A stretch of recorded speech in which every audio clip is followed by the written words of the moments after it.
Everyone welcome to skill IQ and शिक्षा और अध्ययन दोनों ही चैनल्स पे आपका स्वागत है। बात करेंगे हम अपने प्रैक्टिस सेट नंबर 8 की। प्रैक्टिस सेट 8वां जो है हमारा ये रहेगा। एज़ यूजुअल 1 to 10 क्वेश्चंस होंगे, अल्टरनेटिव्स होंगे उसके 4।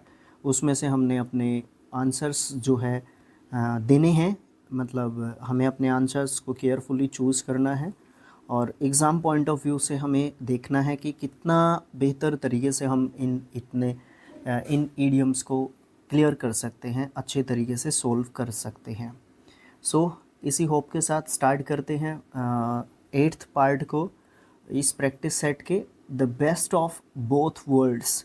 बोथ वर्ल्ड्स क्या होता है? एक तो रियलिटी का संसार होता है, दूसरा हमारा इमेजिनरी वर्ल्ड होता है, काल्पनिक संसार होता है। हमारे प्रत्येक व्यक्ति के अपने सपनों का संसार होता है, जिसमें हम लोग अपने जो सपने होते हैं उनसे रिलेटेड जो है हम क्या करते हैं, बातें करते हैं। हम सोचते हैं कि हमारे तरीके से चीज़ें होनी चाहिए, ऐसे होना चाहिए, वैसे होना चाहिए, उसको हम इमेजिनरी वर्ल्ड बोलते हैं। और बोथ वर्ल्ड्स मतलब दोनों संसारों की यहाँ पे एक तरीके से बात की जाती है। तो the best of both worlds मतलब एक बहुत अच्छी स्थिति, एक आइडियल सिचुएशन को आप लोग बोल सकते हो, जो कि आपके सपनों के संसार से आपका वास्तविक या रियल जो वर्ल्ड है वो आपसे जो है मैच करता है एक तरीके से, या अच्छा जो है एक तरीके से होता है आपके साथ, तो आप उस चीज़ को कहोगे। An ideal situation, this is the right answer, आप कह सकते हो। Good things come after bad things, ऐसा नहीं कहना चाहिए, है पॉजिटिव आंसर बट ऐसा नहीं है। Better to show than tell, make people comfortable, तो आपका ऑप्शन नंबर सही है ए। उसके बाद आपका सेकंड क्वेश्चन आता है, थ्रू थिक एंड थिन।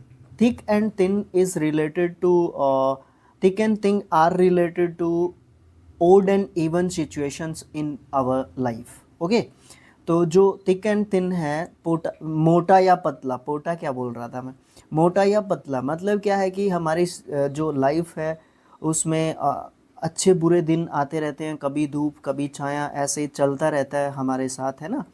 तो वो वाली चीज़ को थिक एंड थिन जो है हमारे बताते हैं। तो आपके पास जो है ऑप्शंस हैं, इन ऑप्शंस में से देखना है कि क्या जो है आंसर हमारा सही होगा। Hope during trying times, weak and lonely, only assist during good times, in good times and in bad times.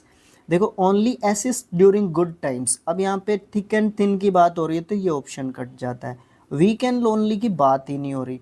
Hope during trying times हो सकता है मे बी, बट ये देखो ऑप्शन नंबर 4 क्या कह रहा है, ये कह रहा है इन good times and in bad times. दोनों ही टाइम की बात हो रही है, दोनों समयों की बात हो रही है। हमारा डिफ़िकल्ट टाइम चल रहा हो उसकी भी बात हो रही है, और हमारा सही समय चल रहा हो उसकी भी बात हो रही है। ठीक है, तो आइडियल सिचुएशन आप इसको एक तरीके से नहीं कह सकते, बट आप जो है इसको बैलेंसिंग एक सिचुएशन बोल सकते हो। ठीक है, और ये जो ऑप्शन है ना आपका ए, बहुत बेहतर तरीके से कंफ्यूज कर सकता है, होप ड्यूरिंग ट्राइंग टाइम्स। ठीक है, ये हो सकता है कि आप जो है इस ऑप्शन की तरफ जा सकते हैं, बट थिक एंड थिन दे दिया ना उसने, तो इसलिए दोनों समयों की हमें बात करनी है, कंपेयर करना है एक तरीके से। नेक्स्ट अपना आता है through caution to the wind. Through caution to the wind का मतलब होता है कि हम है ना रिजल्ट्स को जो है ज़्यादा ध्यान में नहीं रखते हैं, या जोखिमों को ज़्यादा ध्यान में नहीं रखते हैं। आने वाले टाइम में जो हमारे होते हैं किसी भी काम को करने से रिलेटेड, उसके ऊपर हम ज़्यादा सोच विचार नहीं करते हैं, और उन चीज़ों को सोच के रिजल्ट्स क्या होंगे उसको बिना सोचे समझे हम जो है काम करते हैं अपना, और अपने काम के ऊपर जो है ध्यान देते हैं। तो उसकी बात यहाँ पे एक तरीके से की जा रही है। ठीक है, देखो, फ्रीज ड्यू टू शॉक, नहीं ऐसा तो हो ही नहीं सकता। टर्न योर वीकनेस, ये भी बात नहीं है। डिस्करेज डिस्करेज द स्ट्रॉन्ग, नहीं नहीं नहीं। Option number 4, take a risk, हम जो है रिस्क लेते हैं बिना किसी रिजल्ट का जो है सोचे, या बिना किसी जोखिम के बारे में ज़्यादा सोचे, हम जो है क्या करते हैं, रिस्क लेते हैं कि हम ये काम करके देख लेते हैं, जो भी होगा देखा जाएगा, वो वाली बात जो है हम देखते हैं यहाँ पे। ठीक है, नेक्स्ट आपका क्वेश्चन नंबर आता है 4, ये कहता है to be in hot water. To be in hot water, अब यहाँ पे hot water is related to bad situation और डिफिकल्ट, जो बैड टाइम और डिफिकल्ट सिचुएशंस और सर्कमस्टांसेस। ओके, ये हमारे जो है बुरे समय से संबंधित है। आज कुछ इसी तरीके के ईडियम्स आपको देखने को मिल रहे हैं ज़्यादातर, ठीक है। तो ये हमारे बुरे वक्त के बारे में क्या करता है, बात करता है, ठीक है। देखिए ऑप्शंस हमारे पास क्या क्या है। To get into a difficult situation, carefully देखना है ऑप्शंस को, तो एक जैसे लगेंगे चारों options. To get into a difficult situation in which you are in danger of being choked to death हो सकता है। To get into a difficult situation in which you are in danger of being criticized or punished, ये भी हो सकता है। The third one is to get into a difficult situation in which you are in danger of being burnt, नहीं ये नहीं हो सकता। ये एक पर्टिकुलर सिचुएशन बता दी कि डिफ़िकल्ट सिचुएशन में हो, बट किस तरीके से आप डेंजर में हो ये नहीं हो सकता, ठीक है। Get into a difficult situation in which you are in danger of being drowned, तो option number A and B में से हमें क्लियर करना होगा कि हमारा आंसर क्या हो सकता है। हम इसको थोड़ा सा ऐसे कर लेते हैं ताकि एडजस्टमेंट भी रहे। देखिए, to be in hot water, to be in hot water जो है हमें देखो जब वाटर की यहाँ पे बात आई है तो ये हमें है ना चोक्ड या फिर चोक्ड नहीं कर सकता डेथ के लिए, सिर्फ और सिर्फ ये बोल सकते हो आप लोग, ठीक है। तो इसलिए आपका ऑप्शन नंबर बी सही होगा। क्यों सही होगा, यहाँ तक तो सब ऑप्शन सही हैं। Which you are in danger of being criticised और पनिश्ड, ये ऑप्शंस को इस दूसरे ऑप्शन को क्या कर देते हैं, स्ट्रॉन्ग बना देते हैं कि आपको डर है, आप एक डिफ़िकल्ट सिचुएशन में चले गए हैं और आपको खतरा महसूस हो रहा है एक तरीके से, या ये डिफ़िकल्ट सिचुएशन है क्यों, क्योंकि आप जो है खतरे में पहुंच गए हैं। किसके कारण, कि आपको क्रिटिसाइज़ किया जा सकता है या आपको पनिश किया जा सकता है। तो ये दोनों चीज़ जो है क्रिटिसाइज्ड और पनिश्ड जो है आपको आपके जो ऑप्शन नंबर 2 हैं उसको जो है क्या कर देते हैं, स्ट्रॉन्ग ऑप्शन के रूप में हमारे सामने प्रेजेंट करते हैं। तो यही देखो, ऑफ कोर्स ये यहाँ पे बोलना आसान है because I am recording a video या लेक्चर, या हम समझने की कोशिश कर रहे हैं कि किस तरीके से हमें क्वेश्चंस को करना चाहिए, बट जब मैं एग्ज़ाम में बैठा हूँ तो सोच कुछ अलग तरीके से चलती है। तो वो वाली चीज़ आपको बहुत ध्यान में रखनी होती है, तभी आप जो है चीज़ों को बेहतर कर पाते हैं। ओके, यही चीज़ होती है। उस समय पे कई बार नर्वसनेस आ जाती है या और भी बहुत सारे रीजंस हो सकते हैं। हम लोग कैसे अपने सेंटर एग्ज़ामिनेशन हॉल या सेंटर तक पहुँचे हैं, कौन कौन सी डिफ़िकल्टीज़, हम खड़े होके सारे रास्ते आ रहे हैं, वो थकान हो जाती है, आसपास खाने पीने को कुछ नहीं मिला, बहुत जल्दी जल्दी में हड़बड़ाहट में हम लोग पहुँचे हैं। तो उस तरीके की चीज़ें भी आपको बहुत ज़्यादा देखने को मिलती है। ऑनेस्टली ये चीज़ें बहुत मतलब डिस्कस नहीं करता है कोई इन चीज़ों को, बट ये बहुत ज़्यादा मायने रखती हैं ये सब चीज़ें, ठीक है। Question number 5, to cross swords, जब सोर्ड्स को क्रॉस दिखाया जाता है तो फाइट की बात होती है। तो किसकी बात होती है, लड़ाई की बात होती है। अरेंज करने की बात नहीं होती, डिफेंड करने की बात नहीं होती, मारने की बात नहीं होती, फाइट की बात होती है। मारना, डिफेंड करना, अरेंज करना, ये पार्ट्स हो सकते हैं किसके, फाइट्स के। तो स्ट्रॉन्ग ऑप्शन यहाँ पे ऑप्शन नंबर 2 रहेगा, ठीक है। उसके बाद आपको देखने को मिलता है option question number 6।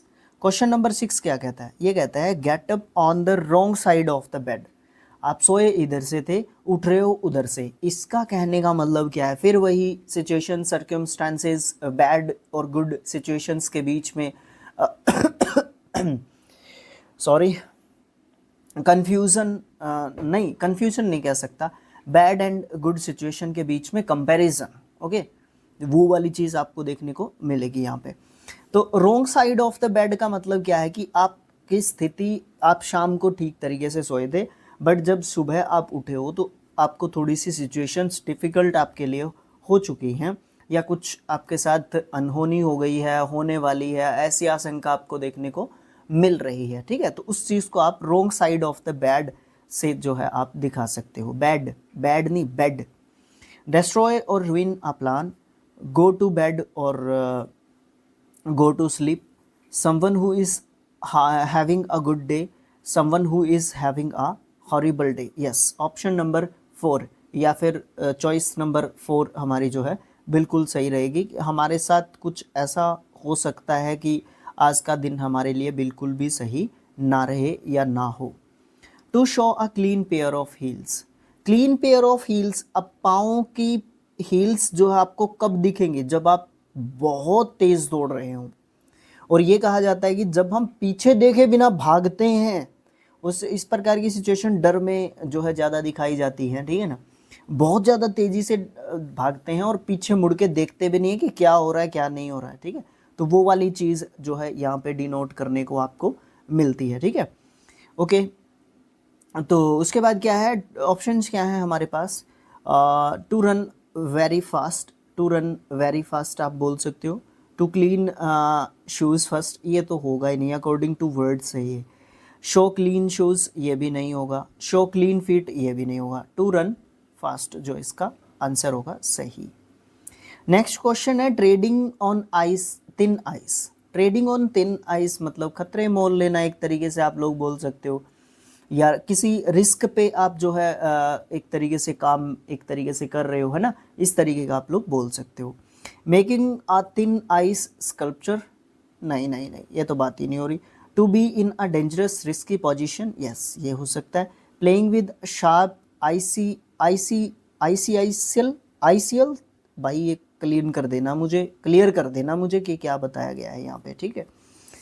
Okay, skating on ice fallen in a hill storm, तो ये तो बिल्कुल भी नहीं है, ये भी नहीं है। ऑप्शन नंबर जो है आपके पास क्या बचता है, आपका ऑप्शन नंबर 2 बचता है, ए नहीं, ए तो हमने इस वर्ड के कारण काट दिया था, ठीक है। ओके, तो to be in a dangerous risky position, यहाँ पे शार्प जो थिंग्स होती हैं उनको छूने की बात हो रही है, बट एक्चुअल में ऐसा कुछ यहाँ पे बता नहीं जा रहा है, कहा नहीं जा रहा है एक तरीके से, या यहाँ पे बात किसकी हो रही है, एक डेंजरस सिचुएशन की यहाँ पे बात हो रही है। अगला क्वेश्चन हमारे पास आता है टर्न हिज हैंड टू, किसी नए काम में हाथ आजमाना, ठीक है ना, नई नई चीज़ें करके देखना, नए नए काम में हाथ आजमाना, एक तरीके से आप बोल सकते हो, ठीक है। टू रिजॉल्व, टू अडेप्ट और apply, to try new things, to try hard, तो नई चीज़ों को ट्राई करके देखना आप जो है टर्न हिज हैंड टू बोल सकते हो। Under the weather, under the weather का मतलब होता है किसी बीमार या अस्वस्थ सिचुएशन को हम फेस कर रहे हैं, ठीक है, हम अपने आप को अनहेल्दी महसूस कर रहे हैं, तो अंडर द वेदर हम लोग हैं, या अकॉर्डिंग टू वेदर हम जो है एडजस्ट नहीं कर पा रहे हैं, ठीक है, ये बात बोल सकते हो आप लोग। रेनिंग हैवीली, बाई ये तो बात ही नहीं हो रही, वेदर के अकॉर्डिंग इसने वर्डिंग पकड़ ली। Surrounded by serious problems of job, नहीं हो रही। हाँ, कई बार अंडर द वेदर में वेदर मतलब environment related, weather is related to environment, और आपके आसपास का जो भी माहौल आपके साथ जो चल रहा है, आपकी चीज़ें आपके साथ जो चीज़ें चल रही हैं ना, उनको डिनोट करने के लिए हो सकता है ऐसा कई बार। Late to reach due to bad weather, ऐसा नहीं है। माइनर सिकनेस, यस ये जो है हमारा है, इसलिए ऑप्शन नंबर 2 भी यहाँ पे एक तरीके से कट जाता है या कंप्लीट हो जाता है। यस, इस प्रकार से अपना प्रैक्टिस सेट जो है 8 कंप्लीट हो जाता है। नेक्स्ट जो प्रैक्टिस सेट होगा वो 9th जो है होगा, उसके लिए आपको नेक्स्ट डे का ऑफ कोर्स एक वेट जो है ज़रूर से करना पड़ेगा। ओके, अगर आप इसको कुछ समय के बाद देख रहे हैं वीडियो को, तो आपको ऑफ कोर्स प्लेलिस्ट में आपको पूरी अच्छे तरीके से साफ सज्जा के साथ जो है बाय सीक्वेंस वाइज आपको चीज़ें वीडियोस के फॉर्मेट में आपको मिल रही होंगी। ऑफ कोर्स आप इन्जॉय भी इनको कर रहे होंगे। Thanks for watching, thank you so much. Share, subscribe, like, comments ये सब जो है आप कर सकते हैं, आपका मन है तो कर दीजिए, ठीक है। उससे मुझे एक मोटिवेशन जो है मिलेगा अलग लेवल का, जिससे मुझे फ़ायदा भी होगा, कुछ चैनल को भी फ़ायदा होगा अपने को, है ना। तो ये चीज़ें होंगी। भैया मुझे PDF चाहिए इसकी, तो उसके लिए आप लोग 2 चीज़ें कर सकते हैं। स्किल IQ लिख के टेलीग्राम पे सर्च कर लो, वहाँ पे मिल जाएगी, या फिर स्किल IQ सेम सर्च कर सकते हो आप, व्हाट्सएप चैनल पे भी आप लोग ले सकते हो, ठीक है। Thanks for watching, thank you so much. मिलेंगे नेक्स्ट पार्ट में।